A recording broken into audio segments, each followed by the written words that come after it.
No tere, mina olen siis selle Pandivere LT tegevjuht. Tehas on päris suureks kasvanud ja täna meil töötab siin siis üle 120 inimese. Toodame koeratoitu, natukene kassidele ka ja teeme igasugust huvitavaid maiuseid, millega siis oma lemmikuid treenida. Pandivere LT on juba toimetanud siin tegelikult aastast 1992. Ütleme, ta on läbi käinud palju erinevaid etappe oma arengus. Et tänaseks päevaks on siis Pandivere LT-l omanikud toimetavad Tšehhis. Ehk siis tšehhid on meie tänased omanikud ja ütleme, Pandivere LT kuulub siis suurte Vafo gruppi.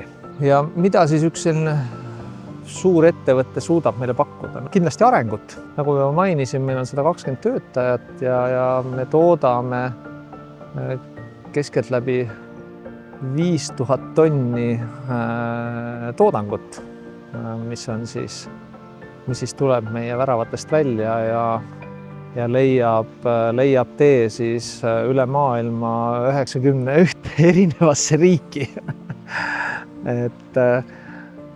Ja kindlasti, kui nüüd rääkida siis töövõimalustest, siis meil on tootmises 2 erinevat tootmisliini. Üks on siis selline konservi tootmine, kus me siis teeme pikemaajalise säilivusega tooteid. Ja teine on siis maiuste tootmine. Me nimetame seda snäkkide tootmiseks, ehk siis need on need treeningmaiused, kus me siis toodame maiuseid. Ja seal on hästi palju erinevaid seadmeid. On siis liha ettevalmistamisseadmed ja pakendamisseadmed ja kuumtöötlemisseadmed. Ja seal on siis nende seadmetel opereerivad väga erinevad inimesed.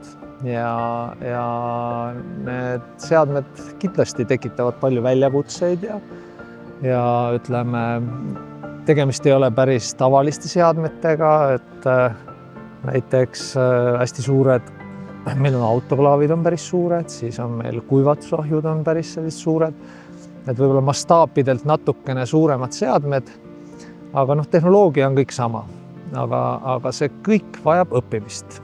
Et kindlasti uued inimesed või uued töötajad, kes meile tulevad, siis kindlasti meie ettevõtte peale siis töötasu pakub ka väljakutseid õppida uusi oskusi siis nende kõigi seadmetega opereerimisel. Et kui sa oled selline tubli inimene ja soovid opereerida erinevaid seadmeid, siis ma usun, et me suudame sulle makstagi vägagi väärilist palka, et olla siis võib-olla siin piirkonnas selline hea tööandja, et sa oleksid rahul ja suudaksid olla siis tore meie meeskonnapartner. Tere tulemast, et igal juhul ootame sind ja kohtumisteni.